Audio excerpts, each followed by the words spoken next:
면역력이 왜 중요한지 말 안 해도 다들 아시죠? 저는 몇 년째 환신을 꾸준히 먹고 있는데 면역력만큼은 걱정 안 합니다. 요즘 같은 시대 튼튼한 면역력에 건강까지 쑥쑥, 지금부터라도 환신 꼭 챙겨 드세요. 드셔본 분들만 그 진가를 느낄 수 있다니까요. 이제 면역력은 환신에 맡기고 건강하고 즐거운 인생 누리자고요. 요즘 부쩍 면역력이 걱정이세요? 면역력을 팍팍 튼튼하게 챙기고 싶으세요? 부담 없이 전화해서 지금 바로 상담 받아보세요. 티셔츠를 좀 입고 왔거든요. 근데 색깔이 언제나 대비돼서 지난번에 말을 많이 들었어요, 제가. 그때 초록색과 제가 빨간색을 입고 왔는데 뭐 브러더스 완전히 정말 그 색깔이 조화가 있었다는 뭐 이야기를 많이 들었는데 오늘은 불협화음입니다. 서로 말씀하시지. 그러게 아니 말씀하시지. 오늘 이렇게 입고 나올 거면 나도 스웨터를 입고 나왔을 텐데. 네네. 사실 너무 추워요, 저는 지금. 근데 오늘 든든하게 입고 나오셨네요. 전 더워요. 이렇게 우리가 매칭이 안 됩니다. 네. 자, 이렇게 매칭이 안 되는 가운데서도 토요일 이렇게 많은 분들이 들어와 주셔서 미리미리 서로 또 인사도 나누시고 하시네요. 첫 번째는 정혜진 변호사, 네네. 11월 위기설 들어보셨죠? 네네. 아마 지금 검색어로 11월 위기라고 치면 꽤 많은 기사들이 막 쏟아져 나올 겁니다. 그만큼 이 두 번의 구형이 뭐 구형에 불과하다라는 분도 많지만 선거도 아닌데 왜 그렇게 난리냐라는 분도 많지만 이재명 대표의 구형이 두 번 걸쳐서 2+3 5년 도합해서 5년 구형이 나옴에 따라서 민주당 내에 술렁거리는 분위기가 굉장히 많다는 것이고 실제로 뭐 진영을 떠나서 상당히 많은 매체들이 11월 위기설을 지금 기사화하고 또 이야기를 하고 있습니다. 그래서 저도 어저께 저 민주당 쪽 사람들 패널들 아는 사람 있으니까 같이 이제 이야기를 나눠보면 겉으로는 친명들도 아이 끝도 없다. 뭐 20이 나올 때까지도 끝도 없다. 뭐 이렇게 얘기 하는데 안에서는 3, 4, 5 진짜 그런 이야기들 한대요. 뒷담화를 한대요. 네네. 실제로 일단 10월 16일에 선거부터 걱정을 하더군요. 네네. 워낙에 조국 혁신당이 세게 나오고 있다. 그렇게까지 조국이 90도로 허리를 굽히면서 아침 9시부터 밤 12시까지 그 좁은 사실 크지 않잖아요. 대도시가 아니니까 영광이나 곡성을 누비고 다닐 줄은 몰랐다. 뭐 이런 얘기가 나옵니다. 그러다 보니까 이재명 대표가 좀 뒤늦게 이 선거 전에 좀 뛰어든 것 같아요. 며칠 전에 그 데일리안에 정치부장을 초빙을 해서 이 멸콩을 진행한 적이 있습니다. 봤어요. 근데 그 정도원 그 부장이 이 얘기를 하더군요. 이동 최고위, 그러니까 현장 최고위라 그래서 영광에서 최고위를 한번 하는데 공개 말고 비공개, 그러니까 기자들 보내고 그 다음에 비공개로 하자마자 고성이 나왔다는 거예요. 어디서요?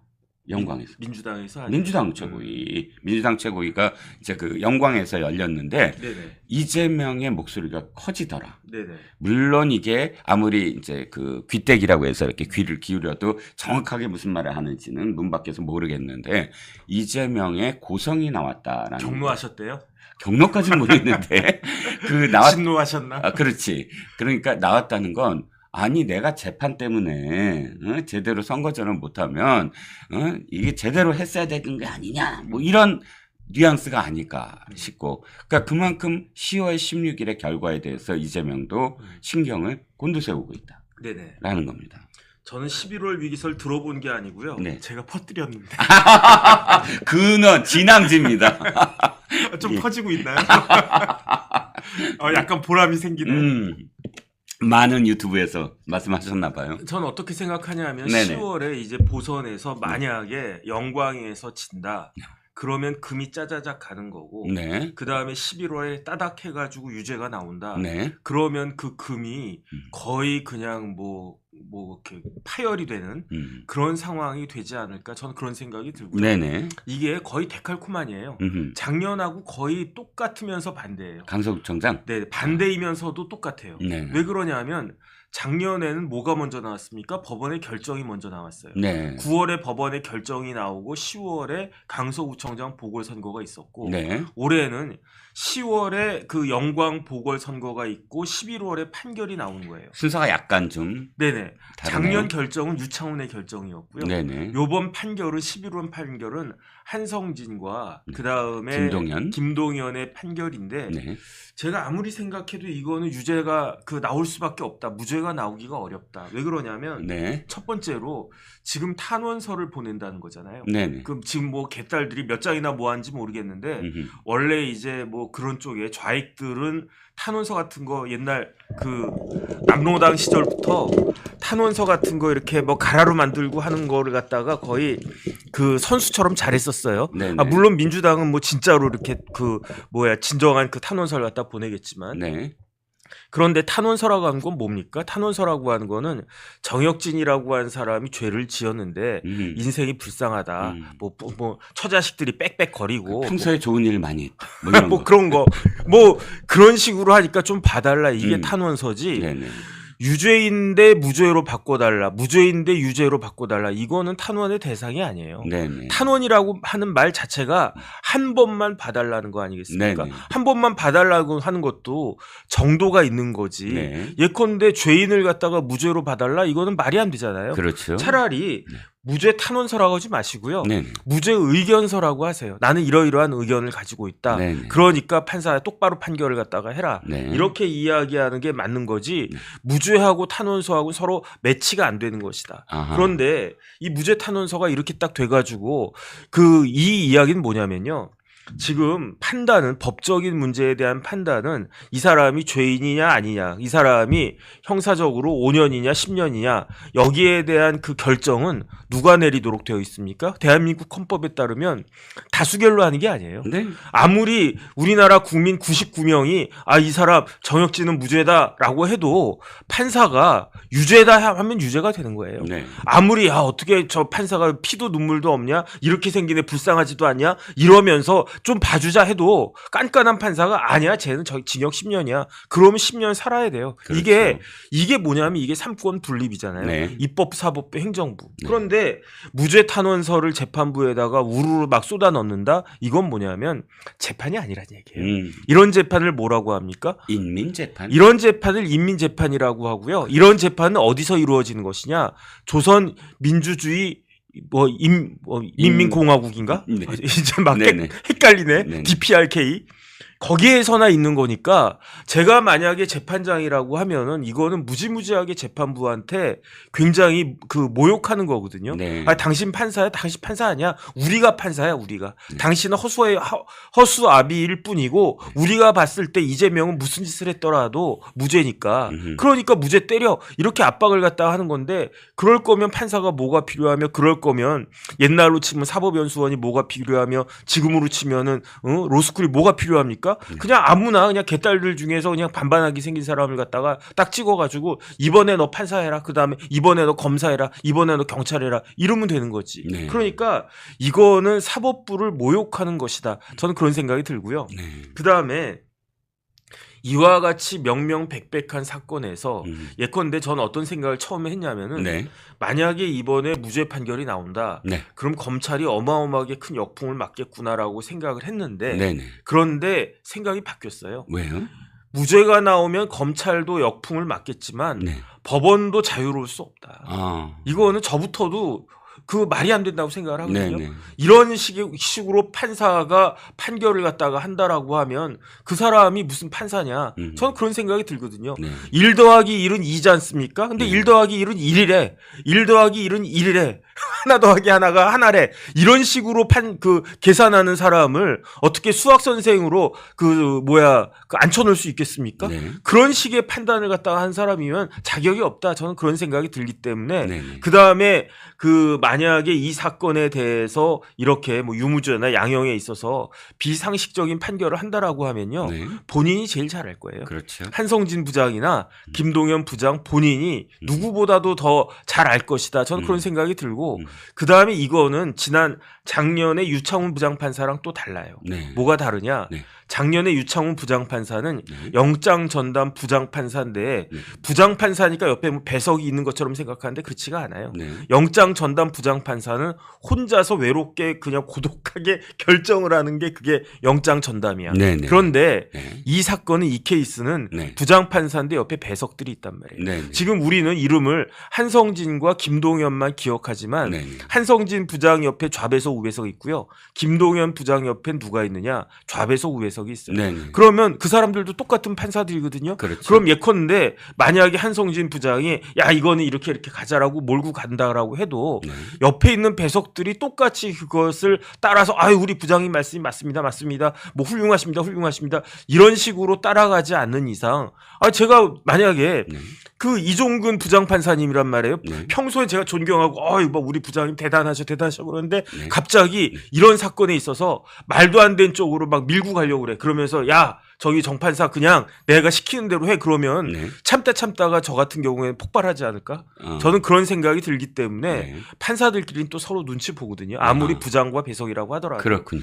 그런 것들을 종합적으로 고려했을 때 11월에 이재명 대표나 민주당이나 개딸이 기대하는 것과 같은 그런 판결이 나오기는 무지하게 어려울 것이다. 더군다나 그 네. 판결이 열흘 연속으로 똑같이 이재명이 기대하는 그런 판결이 나오는 것은 거의 그 제로에 수렴한 것이다라고 저는 생각하기 때문에 네. 이거를 드디어 이제 아는 거예요. 누구 생각하면 되냐면은 이수진 전 의원 생각하면 돼요. 이수진 의원 동작. 예. 예. 공천 탈락하자마자 갑자기 제정신으로 확 돌아왔잖아요. 이제 많은 사람들이 하나씩 둘씩 제정신으로 돌아오지 않을까? 저는 그런 생각 듭니다. 네, 제가 아는 이종근 부장판사는 배석 판사인 정혁진 판사한테 그렇게 무리한 얘기를 하지 않을 것 같은데요. 사람 이름 모르는 거야. 50억 준다고 해봐. 아니야. 50억이면 다르지, 얘기가. 아니면 50억도 안 되면 공 하나 더 붙이면 돼요. 전 5억이라도 가능합니다. 바꿀 수 있습니다, 마음을. 자, 그런 입장에서 전수진 변호사 말씀 잘 들었고요. 저도 공감을 하는데 사실 11월 위기설이 아무것도 아닌 것 같지만 몇 가지 어떤 단초들이 있어요. 뭐 이재명의 아까 고성도 지금 말씀을 드렸지만 재밌는 데이터가 있어서 제가 하나 소개시켜 드리려고 해요. 사실 요즘 여론조사가 굉장히 밀리고 있다. 국민의힘이. 네네. 뭐 이런 이야기가 많은데 우리가 보통 여론조사 말고 빅데이터. 네네. 그러니까 포털 상에서 연관 검색어 네네. 뭐를 많이 또 인용을 합니다. 네. 옛날에 트럼프가 됐을 때 트럼프가 당시에 그러니까 구글 트렌드가 맞췄어요.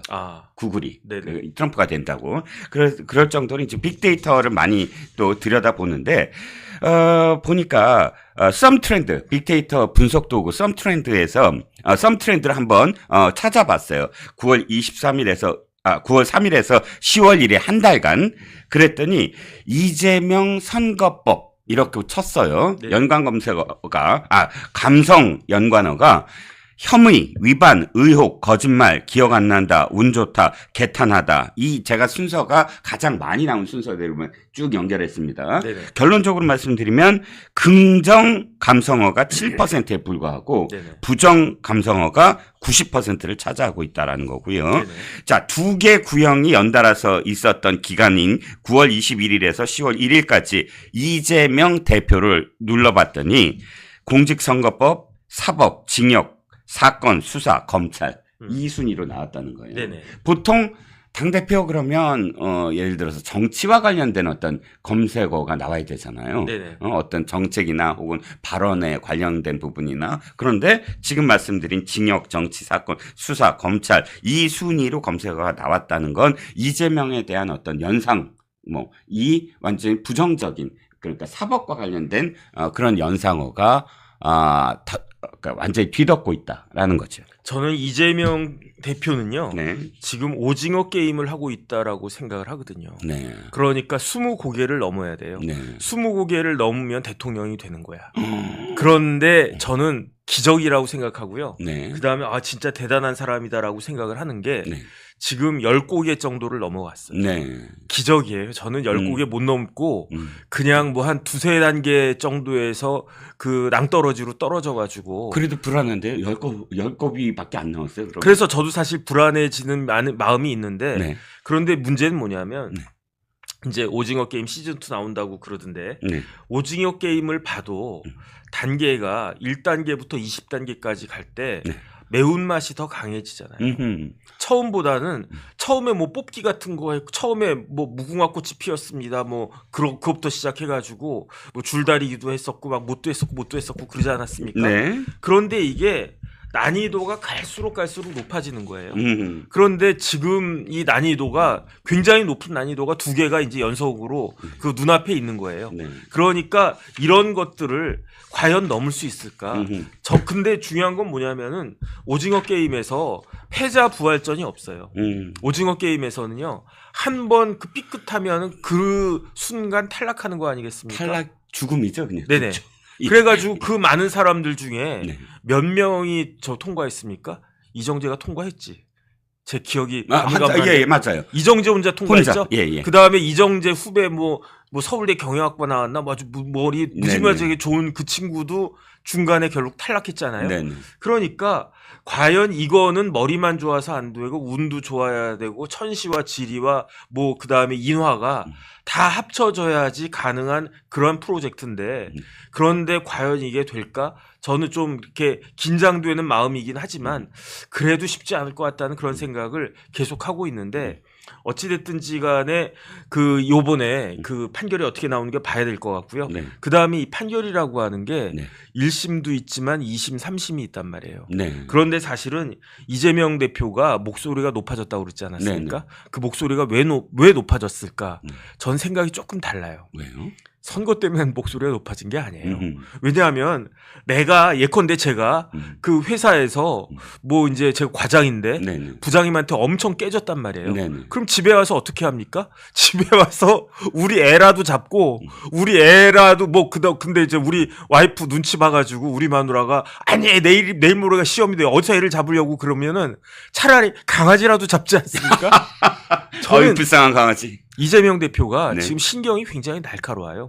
곤두서 있기 때문에 뭐 영광선거 설마 지겠습니까? 민주당이 뭐 질 수도 있지만 뭐 압도적으로 지거나 그런 거 아니잖아요. 예. 뭐 거의 그냥 왔다 갔다 뭐 지금 그런 정도인 것 같은데 네. 그런데 요만한 거 가지고도 지금 마음이 심기가 이재명 대표는 편치가 않으시기 때문에 네. 그렇기 때문에 더 진노할 수밖에 없고 더 폭발할 수밖에 없는데 네. 왜 그렇게 심기가 안 좋은 것이냐?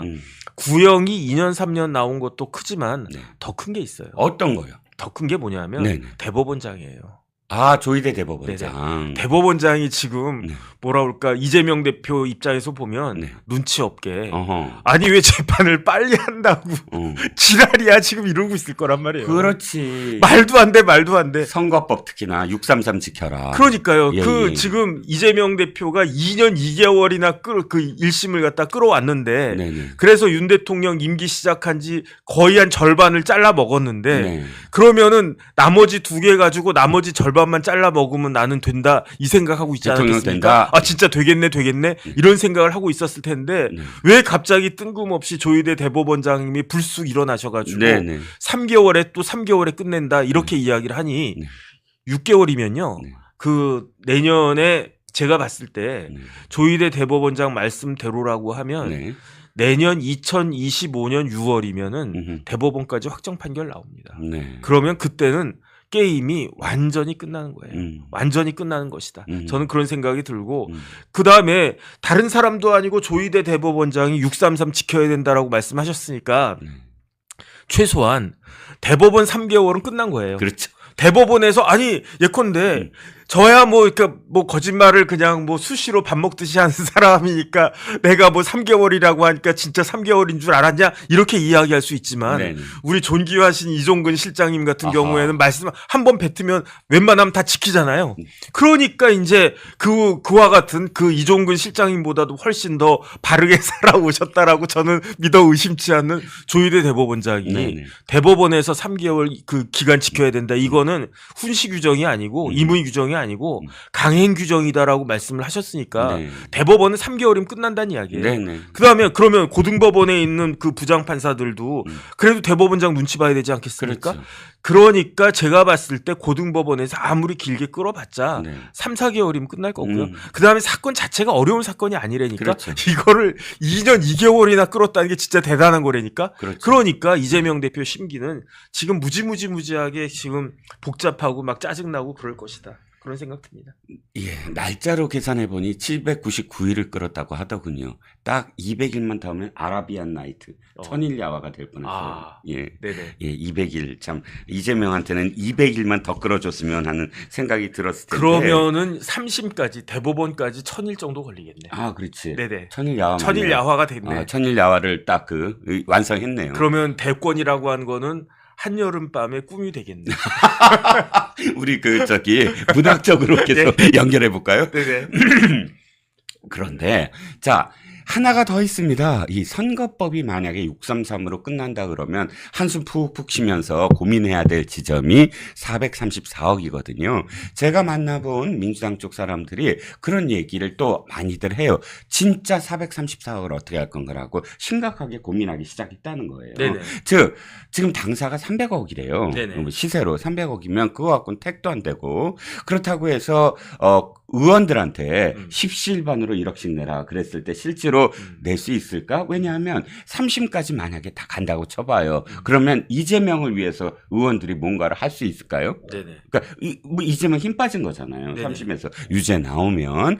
그렇게 된다면 물론 행정소송이니 뭐니 버틸 수 있는 데까지도 버틸 수도 있겠지만 못 버텨요. 못 버텨요. 네. 이거는 그 제일 무서운 게 어디냐면 국세청이잖아요. 네네. 국세청은 얄짤없어요. 국세청은 국세징수법이라고 한 법이 따로 있어가지고 너 세금 안 냈어? 그러면 재판도 안 걸고 그냥 가져오는 거예요. 그런데 제가 공직선거법 규정 찾아봤더니 네. 만약에 이렇게 당선 무효형이 된다. 그러면은 국세징수법의 예에 의해 가지고 그냥 네. 압류해 가지고 그냥 끝내버린다. 이렇게 딱 되어 있으니까. 그런데 저는 사실은 434억이라고 하는 돈을 네. 민주당이 걱정 안 해도 되겠다는 생각이 들던데. 왜요? 왜 그러냐면 네네. 민주당이 자랑하고 있지 않습니까? 뭘 자랑하고 있느냐? 100만 대군을 자랑하는 게 아니라 네. 250만 당원을 자랑하잖아요. 민주당 그렇군요. 당원이 250만이랬는데 네. 맞습니까? 나도 모르겠어요. 나도 100만까지는 제가 들었는데. 저는 250만이라고 들었거든요. 아, 네네. 그런데 만만은 얼마냐? 만 곱하기 만이 얼마냐면요. 만 곱하기 만은 억이거든요. 그러네요. 그러니까 50만 그냥 애누리로 그냥 치고 그냥 잘라 먹고 그 밑에 그 단수짜리 없다라고 우수리. 치고 우수리로 치고 200만으로 치면 200만 명이 2만 원씩만 내면 400억이에요. 그러네요. 그러니까 뭐 그 200만 당원들 진성 당원이고 다 뭐 열렬한 그 이재명 지지자들이고 뭐 그러면 액다 이거 먹어라 그러면서 더럽다 그러면서 2만 원씩 쫙 거두면 400억 딱 그 깔끔하게 모여지고 그거 가지고 그냥 국가에다가 딱 그 내면 되겠네. 저는 그 생각 들던데. 그렇군요. 네네. 이런 방법도 있다고 하더군요. 그러니까 일단 국세청, 그러니까 세무서가 동원이 되는 것도 있고, 또 개기고 안 내고 그러면 경상보조금 있잖아요. 네네. 1년에 4번 나간대요. 그렇죠. 그다음에 선거 때 선거보조금 나가고, 네네.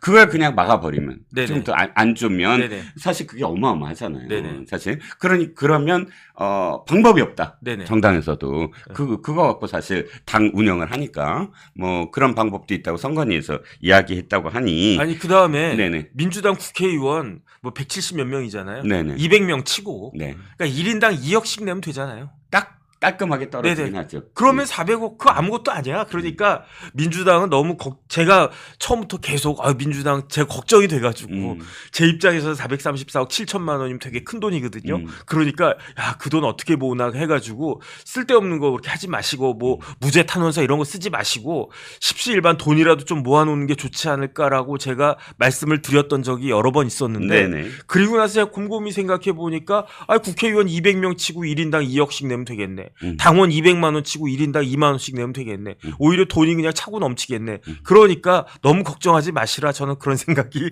오히려 들었습니다. 지금 장혁진 변호사 말씀하신 대로 그 의원들에게 돈을 걷는데 다 똑같이 돈 걷는 것보다는 네네. 이재명에게 은혜를 받은 사람을 이렇게 그 차등화해서 예를 들어서 양문석은 한 5억 내야 돼. 네네. 응? 자격이 안 되는데 공천 받아서 된 사람들 김준혁 한 4억 내고 이런 식으로 이재명의 은전을 받은 사람들이 더 내게 하면 안 돼요. 그건 안 돼요. 공평해야 돼요. 다른 분은 몰라도 네. 양문석 의원님은 안 돼요. 왜요? 양문석 의원님은 조금 있으면 배지가 떨어질 수밖에 가능성이 없거든요. 있다. 가능성이 아니라 거의 개연성이에요. 그 정도가 되면. 네. 그러면 양문석 의원님은 이재명 대표랑 똑같은 처지에 빠져요. 뭐냐면 네. 선거 보전받은 비용 있잖아요. 네네. 그거 다 토해내야 된다고. 그렇군요. 거기에다가 뭐 예를 들어서 1인당 2억인데 당신은 뭐 2억 받고 5억이다 그러면 그러면은 저기 가까스로 마련한 그 집, 한강변에 있는 그 아파트도 나만 하는 게 없어. 다 녹아버려. 그러니까 그렇군요. 양문석 의원님은 빼줘야 돼. 어차피 국회의원 이제 될 수도 없어. 음. 올해 피선거권. 국회의원도 아니야. 제 눈에는 양문석 의원님은 국회의원도 아니거든요. 그러니까 그 국회의원이 부담해야 될 돈이 1인당 2억이다라고 하면 양문석 그다음에 뭐 황운하는 상관이 없고 누구 이렇게 누가 봐도 명백하게 배치 떨어질 사람들 있잖아요. 네네. 그 사람들은 좀 빼줘야 되는 거 아닌가? 저는 그런 생각 듭니다. 그렇군요. 제가 사실 이 좀 전에 말씀드린 건 약간 예능화해서 말씀드렸는데 그것도 다큐로 이렇게 진지하게 또 받아주시니까. 저도 예능으로 받은 건데. 그렇군요. 예능감이 제가 떨어지고 있어요. 자, 두 번째 이슈를 한번 넘어가 보겠습니다. 네네. 제가 제목을 이렇게 달았어요. 김성태가 폭남해 이재명은 뭐 된다. 사실 이 내용이 왜 이렇게 나왔냐면 어저께 유동규 본부장과 함께 이 멸공을 했는데 네네. 야만은 이거예요. 핵심은 그러니까 유동규 본부장이 이미 오래전에 검찰에 진술을 하고 또 당신들의 댄스에서 뭐라고 했냐면 쌍방울이 김성태가 이재명 경기도지사의 대법원 네네. 판결에 앞서서 어떻게든 영향을 미치려고 했다. 그 얘기를 김만배한테 들었다. 네네. 김만배는 권순일부터 듣고 그래서 정지사한테 얘기했더니 그건 극비였는데 어떻게 아느냐 이런 얘기를 들었다고 하는 부분이 있어요. 그렇다면 어찌됐든 이번에 이화영의 김영태와의 녹취록에서 보면 이화영 입에서 이렇게 나오거든요. 구체적인 액수도 나왔다. 즉 김성태가 대법관 아까 그 재판 거래를 했는지 법원 로비를 했는지 참 말을 많이 해요. 말을 흐려가면서 어쨌든 법원 로비, 변호사비 대납 이런 모든 것들에 대해서 김성태가 관여를 했고 팩트가 확실하고 그다음에 구체적인 액수까지 있다. 네네. 라고 김영태한테 약간 협박조로 그래서 내가 폭로하다 뭐 이런 어떤 뉘앙스로 저는 들리는데 네네. 이게 사실이라고 한다면 우리가 지금까지 좀 가슴 답답하게 생각하는 게 변호사비 대납 그건 너무 정확하게 사실인 것 같은데 검찰에서 수사가 제대로 안 됐고요. 또 재판 거래도 역시 50억 클럽이라는 핵심이 50억 클럽이지 재판 거래로 되어 있지도 않고 권순일에 대해서 수사가 제대로 이루어지지도 않았는데 김성태는 알고 있다. 김성태는 확실하게 이 부분을 알고 있다. 그렇다면 이 부분과 관련해서 과연 수사가 가능하겠느냐. 이게 어저께 제가 유동규 본부장한테 한번 질문했던 거거든요. 네네. 어떻게 생각하십니까? 일단은 제가 봤을 때 민주당에서는 그 청문회를 못하러 했는지 모르겠어요. 네. 그러니까 정청래 법사위원장님이 한 건 하신 거야. 음. 그러니까 나름 방탄청문회 하려고 검사 그 망신 주면서 이재명 대표한테 사이드로 이렇게 방탄해 주려고 청문회를 한 건가라는 생각이 드는데 네. 진행되는 걸 보면 이거는 방탄청문회가 아니고요. 음. 폭탄청문회예요. 음. 완전히 지뢰가 그냥 엄청나게 터졌어요. 네. 그래가지고 이거는 진짜 어안이 벙벙해요. 저 같은 사람한테. 네. 네. 왜 그러냐면 변호사비 대납은 이거는 사실은 그 상식적으로 있을 수밖에 없는 거라고 전 생각을 해요. 네. 네. 왜 그러냐면 이재명 대표가 경기도지사 허위사실 공표죄 이 사건으로 그 기소가 됐을 때 네. 네. 1심에서 로펌을 몇 군데 선임을 했느냐?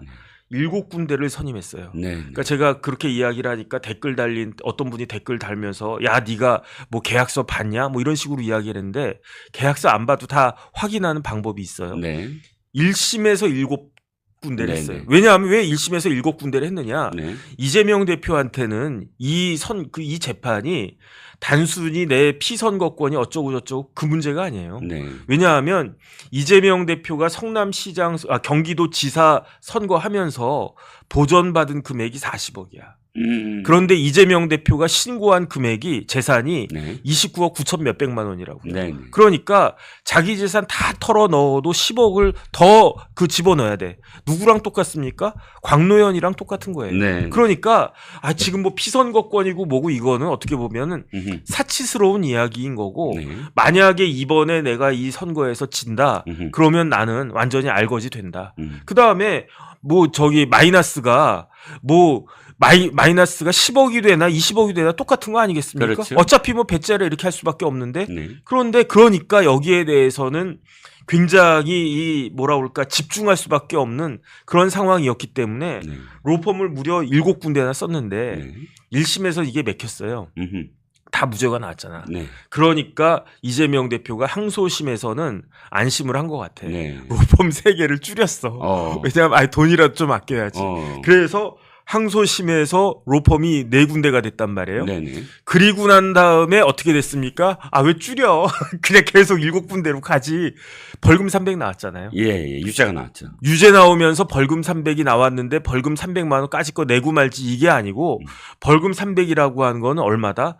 40억 300만 원이란 이야기예요. 네. 40억도 내야 되고 300만 원도 내야 되고 네. 경기도 지사도 그러니까 직장도 잘리고 그다음에 피선거권도 박탈되고 그러니까 완전히 대법원 가가지고는요. 네. 그야말로 호떡집에 불난 듯이 변호사들을 그냥 싸그리 끌어가지고 여기에다가 초호화 그 변호인단을 갖다 꾸렸는데 네. 대표적으로 김앤장에 음흠. 지금은 김앤장의 대법관 출신들이 몇 분 계세요. 네. 그런데 원래는 대법관들이 김앤장 같은 데 안 갔어요. 왜요? 자존심이 있지. 아하. 내가 대법관까지 했는데 예. 내가 김앤장 같은 데를 어떻게 가냐. 예. 그래가지고 옛날에는 대법관들이 김앤장 가면 그 손가락질했어요. 어차피 그다음에 제가 아는 대법관님들도 단독 개업하셨어요. 네. 단독 개업하고 그래가지고 제가 그 어떤 사건이 있어가지고 이거 대법원에 올라가는 사건인데 이거는 대법관님이 그 같이 이렇게 좀 서포트해 주셔야 되겠습니다 해가지고 전화를 딱 드렸더니 네. 어디로 오래? 네. 그래서 딱 갔더니 저기 이제 그 시내 네. 종로에 어디 이제 오피스텔 하나에서 그냥 계시던데 네.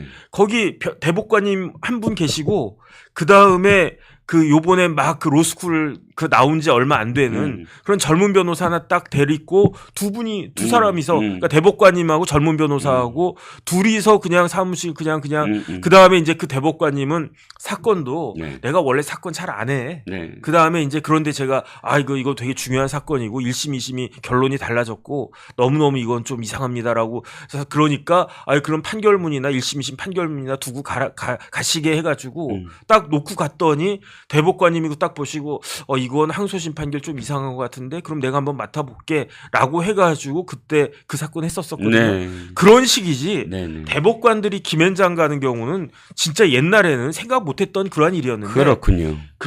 그런데 2019년도에 그 김앤장에 있던 대법관을 이재명 대표가 선임한 거예요. 그러면 변호사비 얼마 들었겠습니까? 상상을 초월한 금액을 갖다가 요구해도 줄 수밖에 없는 그런 상황이고. 그렇군요. 대법관이 한 명으로 끝났느냐? 그렇지 않아요. 우리나라 5대 로펌에 들어있는 어떤 로펌에 가신 대법관님도 참여했고 네. 헌법재판관 출신 변호사님도 참여했고 우르르 해가지고 대법원에서 변호사가 몇 명이었냐면 9명이야, 9명. 네. 그러니까 로펌이 9군데였다는 이야기예요. 그런데 거기 변호사님들이 저 같은 듣보잡 변호사들이 아니었다니까.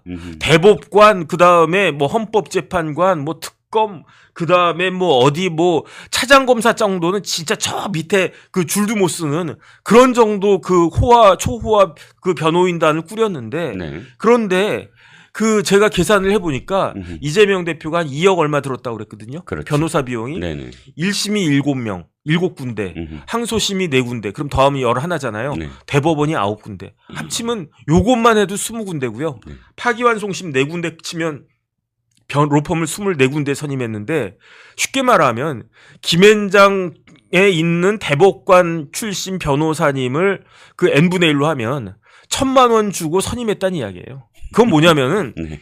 10,000원짜리 한 장 들고 그 신라호텔 가가지고 네. 그냥 신라호텔 뷔페 가서 그 20만 원짜리 뷔페 먹고 10,000원짜리 한 장 내고 왔다는 이야기 아니겠습니까? 네네. 그러면 신라호텔이 어떤 데입니까? 10,000원만 내고 그냥 그렇게 하겠습니까? 그러니까 저희 같은 법조인들은 저건 말도 안 된다. 제가 예컨대 10,000원 내고 딱 그 나갔으면 뒤에서 어떤 사람이 뭐 쌍방울인지 어딘지가 딱 와가지고 나머지 19만 원을 추가로 결제 줘야 그 신라호텔에서 예약해주고 그 집에 보내지 그렇지 않고는 있을 수가 없는 일이다라고 생각을 했는데 그런데 그 변호사비 대납 사건은 흐지부지 되더라고요. 그렇죠. 그래서 저는 어떻게 생각했냐면 뭔가 그 심증은 굉장히 가는데 물증이 그 부족한 게 있는가 보다. 제가 다 그냥 입 딱 씻고 있으면은 심증은 가는데 뭐 어떻게 할 수가 없고 그 다음에 더 중요한 건 뭐냐면은 김성태 회장이 들어왔을 때 처음에는 변호사비 대납으로 왔는데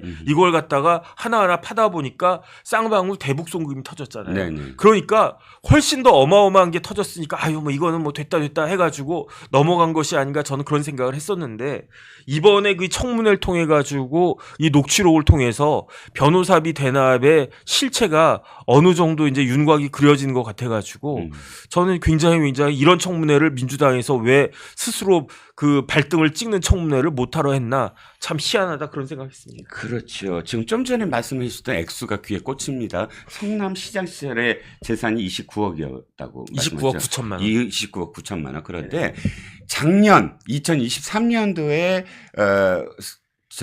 그 재산 공개를 했는데 31억 몇천만 원이에요. 그럼 변동이 없는 거야. 네네. 그 수십 년 전에, 십수년 전에 그 액수와 그러니까 너무너무 미스테리하죠. 네네.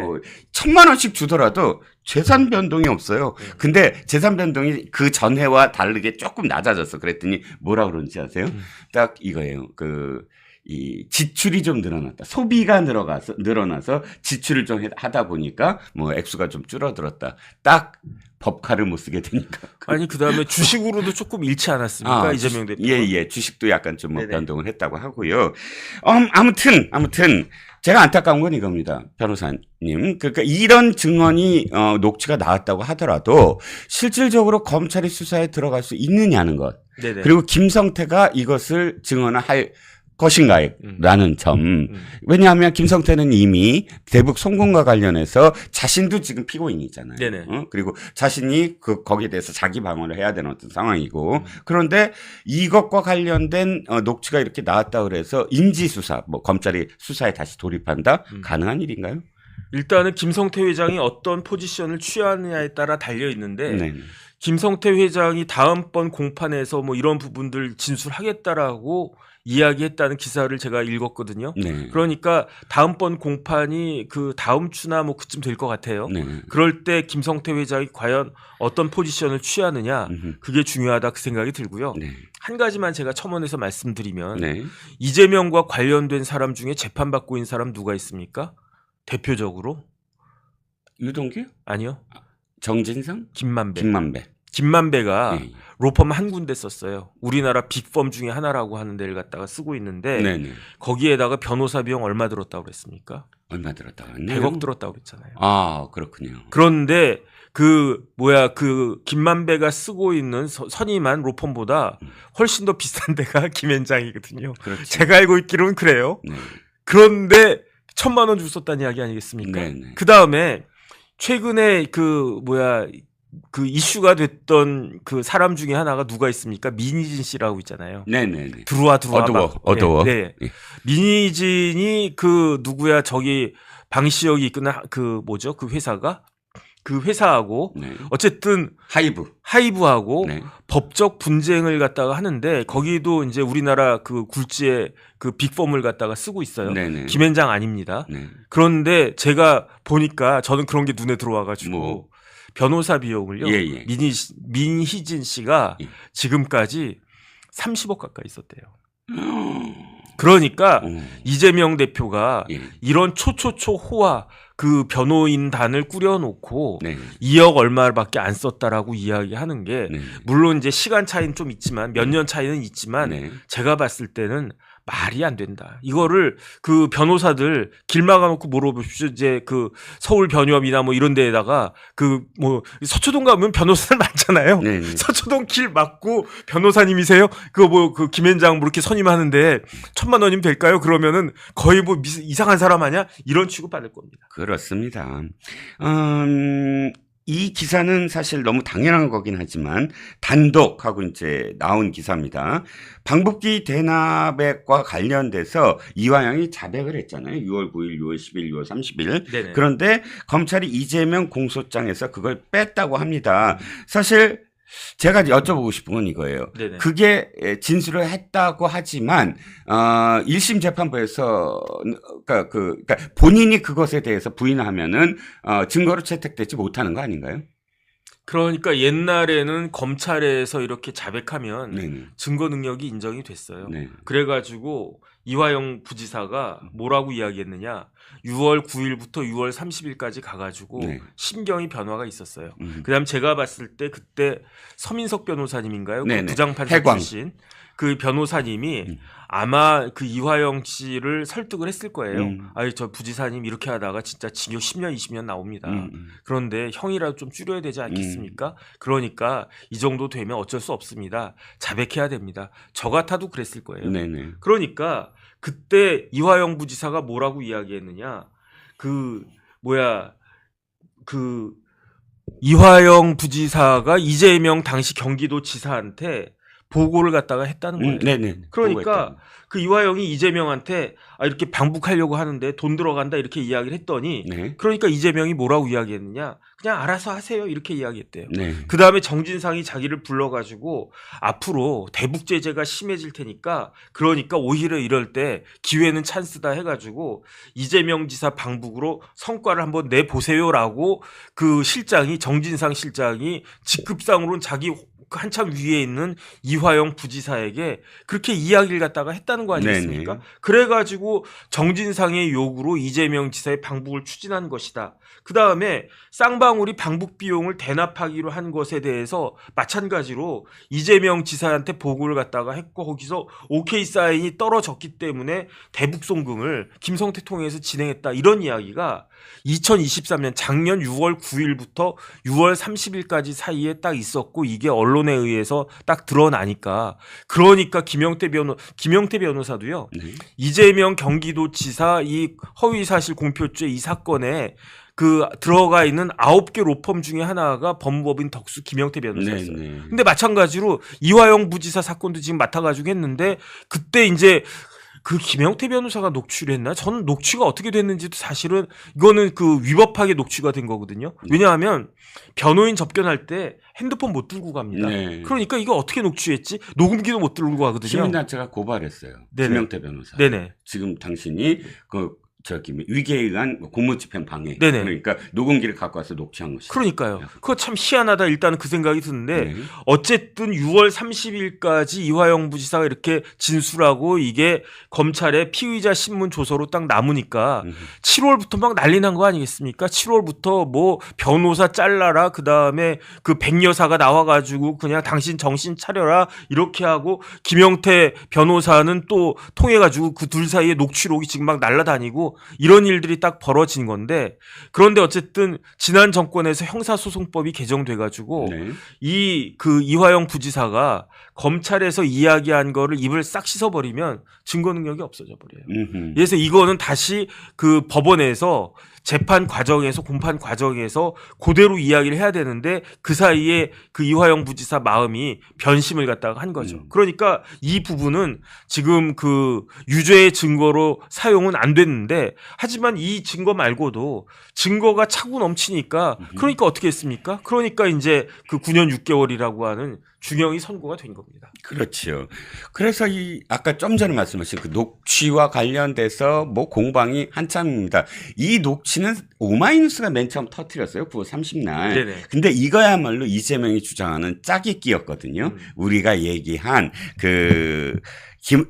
김성태가 팩트를 갖고 있다라고 이야기한 부분들, 이런 불리한 부분들은 다 제하고 회유 협박이 있었다라는 부분만 따로 잘라서 이 오마이뉴스에 주고 오마이뉴스가 보도를 했는데 네네. 그날 오후에 재밌었어요. 검찰이 거의 고마워요 오마이뉴스, 네네. 고마워요 김영태 이렇게 땡큐 오마이. 땡큐 오마이, 땡큐 한 거예요. 보니까 내용을 보니까 7월 25일, 8월 8일, 그러니까 김영태 변호사가 재판장에 나와갖고 막 깽판 치고, 지금 검찰한테 사태질하고 재판부 기피 신청하겠다고 하고 그러다가 이제 재판부가 지금 이화영 피고인의 그러니까 당신의 의뢰인과 같은 의견을 합치하고 얘기하는 거냐. 그랬더니 이화영이 아니다. 난 저 변호사랑 의뢰하지 않았다라고 네네. 하는 바람에 이제 퇴정을 했잖아요. 네네. 그런데 그때 김영태가 법원에 이걸 증거를 제출했대요. 네네. 그러니까 법원이 그것을 이제 일단 받은 거지. 법원은 갖고 있는 거고 맞고요. 그럼 오마이뉴스는 어쨌든 뭐 저기를 한 거고 김영태가 줬겠고 이게 누출이 되기 시작하면서 이화영의 청문회 때 주진우 네네. 의원이 그것을 공개를 하고 지금 공방이 이렇게 됐어요. 이 민주당은 언제나 하는 수법 있잖아요. 내용에 대해서는 얘기하지 않아. 네네. 뭐냐면 그거 검찰이 줬지. 뭐 위법하게 지금 받았지 하고 뭐 그걸 고발하겠다고 합니다. 저도 사실 뭐 변호사 정변과 비슷하게 도대체 이게 어떻게 된 일인지 알 수가 없어요. 네네. 사실은 변호인 접견 때 녹음을 할 수 없는데 뭔가 녹음을 했고 그것이 유출이 되고 있고 사실 그렇다면 민주당이 얘기하는 게 그 불법적인 과정이 맞다면 김영태가 불법을 저지른 것부터 얘기를 해야 된다. 네네. 라는 거죠. 그러니까 이제 저도 이제 변호인 접견 딱 가고 그런단 말이에요. 네. 그럼 이제 그 구속된 피의자한테 그러면은 그 딱 들어가면요. 신분증 딱 내요. 그럼 표차를 갖다 바꿔주는데 네. 담배 있으십니까? 저 담배 안 피거든요. 라이터 있으십니까? 저 담배 안 피니까 당연히 라이터 없지. 그건 없다라고 해요. 그러면은 무조건 달라고 하는 게 있어요. 신분증하고 변호사 신분증하고 똑같이 그 요구하는 게 뭐냐? 그게 이거예요. 핸드폰. 네. 핸드폰 그 내놔라. 그러면 이거 내놓을 수밖에 없어요. 모든 핸드폰에 녹음 기능이 있으니까. 그렇죠. 그러니까 저는 어떤 생각이 드냐면 그 다음에 변호인 접견할 때는 교도관이 있을 수가 없습니다. 네. 변호인하고 피의자하고 둘이서 요만한 이렇게 뭐 그 유리로 된 부스에 앉아가지고 서로 뭐 이런저런 이야기, 세상 돌아가는 이야기도 하고 사건 이야기도 하고 그런단 말이에요. 네네. 그런데 그렇다라고 하면 가능성은 딱 하나밖에 없는 게 김형태 변호사가 핸드폰을 2개 들고 간 거예요. 네. 하나는 그냥 내고 교도관 속인 거죠. 하나를 깍딱 들고 들어가가지고 근데 그 녹취한 거 쭉 보니까 이화영은 녹음이 되고 있다는 사실을 몰랐던 것 같아. 제 느낌으로는요. 네. 뭐 이화영한테 이야기하고 녹음할 수도 있는데 그때는 이화영이 아마 지금 이재명 대표한테 불리한 진술한 직후이기 때문에 그렇기 때문에 거기에 대해서는 김영태 변호사가 과연 그랬을까 그런 생각이 드는데 그리고 난 다음에 다른 핸드폰 가지고 뭐 공기에 가져갔다든지 그걸로 녹음하지 않고서는 이게 녹음이 될 수가 없는 거고요. 네. 아니면은 김영태 변호사가 높은 변호사니까 그분이 변호사 30년 정도 하셨을걸요? 30년도 더 했나? 30년도 더 했네. 그러니까 이제 그 양반이 그 혼자만 갑니까? 저도 뭐 이제 필요하면 제 밑에 있는 어쏘 변호사 데리고 갈 때도 있으니까 네. 그 어쏘 변호사가 슬쩍 그 핸드폰 2개 들고 가가지고 그 어쏘 변호사가 녹음을 했든지 둘 중에 하나밖에는 상정할 수 있는 그게 없는데 어쨌든지 간에 좀 확실한 건 뭐냐면은 네. 오마이뉴스나 김영태 변호사나 녹취된 내용을 김영태 변호사는 그 당사자니까 무슨 이야기하는지 다 알았을 것 같고 네. 최소한 오마이뉴스는 녹취록을 다 안 보고 그냥 뭐 애따 해가지고 그냥 던진 거 아닌가? 그렇지 않고서는 이렇게 어마어마한 그 단순히 불리한 정도가 아니고요. 어마어마한 내용이 들어있는 이러한 그 녹취록을 마음대로 이렇게 풀어도 되나? 저는 그 생각이 들기 때문에 참 희한하다 그 생각 다시 한번 합니다. 그렇죠. 돌아보면 그런 거 많아요. 그러니까 별 생각 없이 뭐 이렇게 툭툭 던져갖고 자신들한테 불리하게 되는 그런 상황들, 뭐 추미애가 특히 그랬잖아요. 드루킹 아시죠? 드루킹도 그때 검찰 고발을 민주당에서 했잖아요. 네, 근데 바둑이 잡았잖아요. 바둑이 잡았죠. 자, 세 번째 이슈로 넘어가겠습니다. 이게 사실 별 기사 아닌 것 같지만 저는 굉장히 큰 기사로 보여지는 게 네네. 이니숙이 반가워요 하면서 난리가 났습니다. 이니숙이 기억하시죠? 문재인, 인이 하고 싶은 거 다 해. 라는 그 인입니다. 우리 숙이, 하고 싶은 거 다 해. 그 정숙, 김정숙입니다. 아니, 전직 대통령 부부를 이렇게 환영하는 곳이 있었나? 그런데 거기가 어디냐? 경기도청입니다. 네네. 그러면 경기도청에 이 두 사람 전직 대통령 부부가 나타났는데 김동연 지사를 비롯해서 공무원들이 환영을 하더라. 이인이 수기하면서 플랜카드도 달았더라라는 내용입니다. 네네. 이게 왜 중요해 하시겠지만 사상 처음 있는 일이에요. 그래요? 네, 전직 대통령이 어떤 특정 관청을 방문한다? 사실 잘 방문 안 해요. 왜냐하면 네네. 그게 뭐 구설에 오를 수도 있고 현직 대표나 현직 대통령한테 누가 되는 거거든. 그렇기 때문에 실제로 어떤 그런 그 실제 업무 공간이라든지 네네. 이런데 시찰 나가는 것처럼 행세를 할 수는 없어요. 그런데 그러니까 예를 들어서 뭐 관저에 간다든지 뭐 따로 어디서 만난다든지 이건 가능하지만 네네. 실제로 일하고 있는 도청을 방문한다?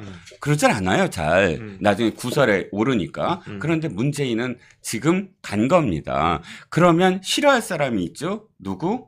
이재명이죠. 네네. 왜냐? 일단, 경기도는 뭐죠?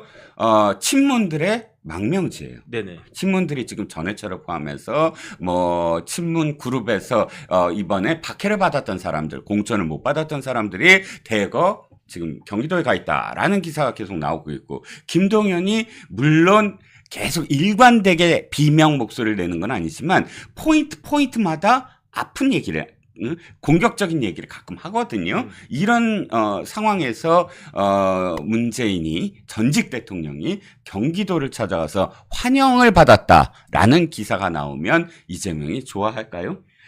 두 번째는 뭐냐면, 그 말씀까지 하고, 두 번째는 뭐냐면, 지금 문재인의 행보가 뭐에 연결되냐면, 네네. 남북 평화, 네네. 남북 관계 얘기예요. 계속 이 행보도. 그래서 경기도도 남북 관계와 관련돼서 지금 행보를 보이고 있는데, 이재명 입장에서는 내가 경기도 지사일 때 어떻게 했는데, 응? 나는 북한에 안 데려가고, 근데 지금 김동연한테 가서 남북 평화가 어떻고 저떻고 경기도가 어떤 역할을 해달라, 라고 이야기를 한다는 건 두 번 죽이는 일이다. 네네. 라고 생각할 수 있는데도 불구하고 문재인이 굳이 경기도청을 찾아가서 이런 식으로 기사가 나오게 만들었다라고 한다면 상당히 의도적이다라는 네네. 거죠. 의도적이거나 눈치가 없거나 둘 중에 하나겠지. 근데 어느 쪽인지 모르겠어. 둘 다일 수도 있어요. 네. 그런데 어쨌든 이재명 대표는 문재인 대통령에 대해서 감정이 좋을 수가 없어요. 네. 두 번 따닥 그렇게 되지 않았습니까? 네. 첫 번째, 지난번 대선에서 만약에 문재인 대통령이 나를 조금만 도와줬으면 그럼 내가 대통령인데 이 생각을 하지 않았겠습니까? 그때 다른 거 다 떠나가지고 25만 원. 그때 문재인 대통령이 1인당 25만 원씩 풀었으면 그러면 0.73% 차이가 오히려 0.73% 차이로 이재명 후보가 됐을 수도 있지 않을까? 많은 사람들이 그렇게 이야기하더라고요. 그 다음에 두 번째는 뭐냐면은 문재인 대통령이 이번에 경기도청 간 건 양반인 거고 뭐 했습니까? 지난 총선에 경상남도에서 그 선거운동 했잖아요. 그래가지고 아니 역대 어떤 대통령이 총선에서 선거운동 합니까? 지방선거에서 뭐 선거운동 합니까? 역사상 초유의 일이었잖아요. 네네. 그래가지고 간신히 200석을 붕괴시킨 사람이 누구다? 그게 바로 문재인이다. 네네. 어제 그 네 표인가 이제 이탈표 나왔다면서요. 네네. 그런데 만약에 문재인 대통령이 그 나서지만 않았으면 네.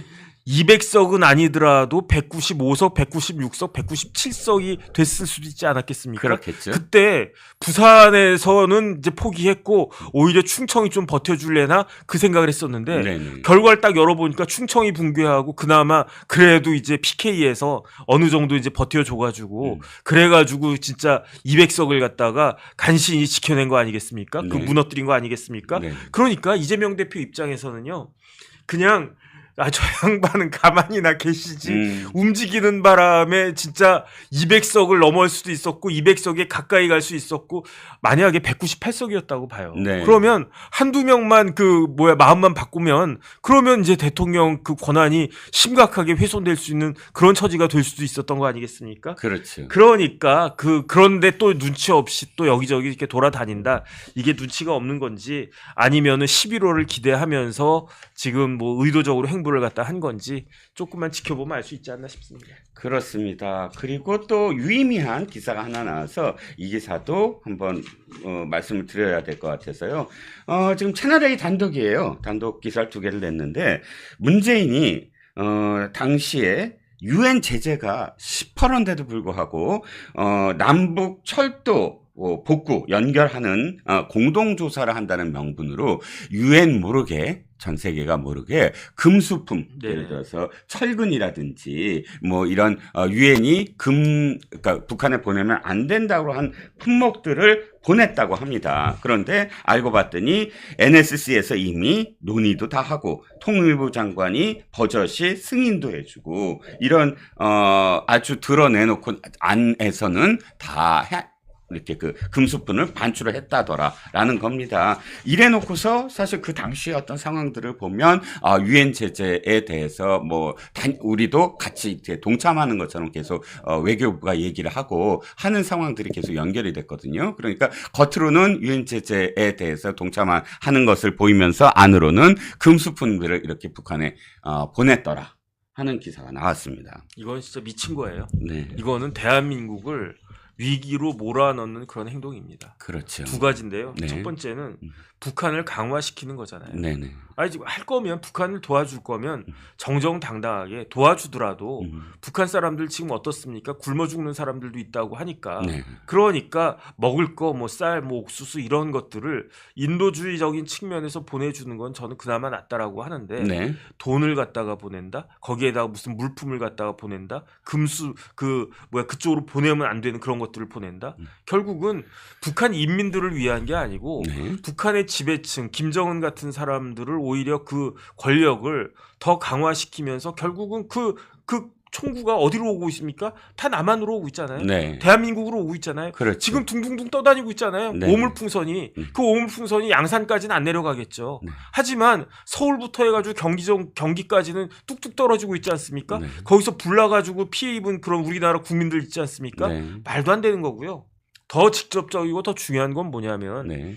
대북 제재 대상이 되잖아요. 네. 생션이 되잖아요. 네네. 제가 이제 일을 갖다가 했는데 이란하고 같이 일했던 분들이 회사가 무지무지하게 고생을 해요. 네. 왜냐하면 그 제재 대상이기 때문에 이란하고는 금융거래가 안 되더라고요. 네. 그러니까 거기 이란한테 뭐 수출하고 돈 받아야 되는 그런 회사들, 뭐 일해주 돈 받아야 되는 회사들은 무지무지하게 그 고생을 갖다가 하는데 만약에 우리나라가 이런 것들 적발돼가지고 똑같아요. 그 경기도 쌍방울을 해가지고 그 100억 보낸 것도 그것도 제가 봤을 때 미국이나 이제 유엔에서 제재해야 되겠다 마음 먹으면 충분히 제재할 수 있는 사안이 아닌가? 저는 그런 생각이 들고요. 그런데 이제 우리나라가 이제 미국과의 관계가 있으니까 생션의 대상은 안 된다고 하더라도 네. 그게 하나의 코가 꿰는 거 아니겠습니까? 그렇죠, 그렇죠. 그러니까 요번에 그 방위비 분담금 네. SMA 협정 뭐 타결됐는데 뭐 몇 프로 올랐다 이런 이야기 있지 않습니까? 네네. 이때 우리가 이거 아니야 저기 뭐 이거는 너무 높아 여기 뭐 한 3%로 합시다 뭐 2%로 합시다 뭐 1%로 합시다 이렇게 이야기할 때 네. 미측에서 생션 한마디 딱 하면 음흠. 그럼 우리나라 어떻게 합니까? 미국에 질질질 끌려가야지. 음흠. 말로는 뭐 이렇게 그 미국을 갖다가 이기자 뭐 극복하자 이렇게 해놓고 상황 자체는 이런 식으로 몰아넣는다라고 하는 게 진짜 우리 국민의 한 사람으로서 진짜 너무 뭐 화가 난다고 할까? 너무 진짜 말도 안 된다 그런 생각 듭니다.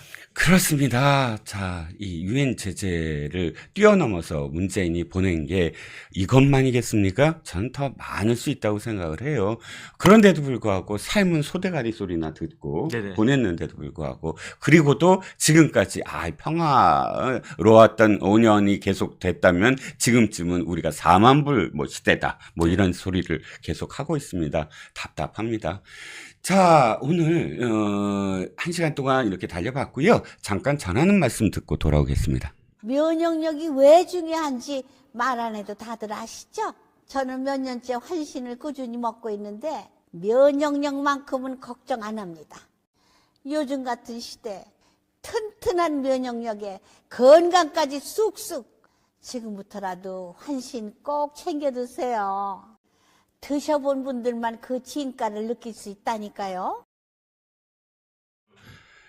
네, 삼자 선생님이 전해주시는 환신골드 효능에 대해서 잘 들으셨죠? 자, 환신골드 2+1 이벤트 계속됩니다. 아래 전화로 전화를 누르시고 들어오시면 2+1 이벤트에 참여하실 수 있으니까 아래 전화번호를 숙지하시기 바랍니다.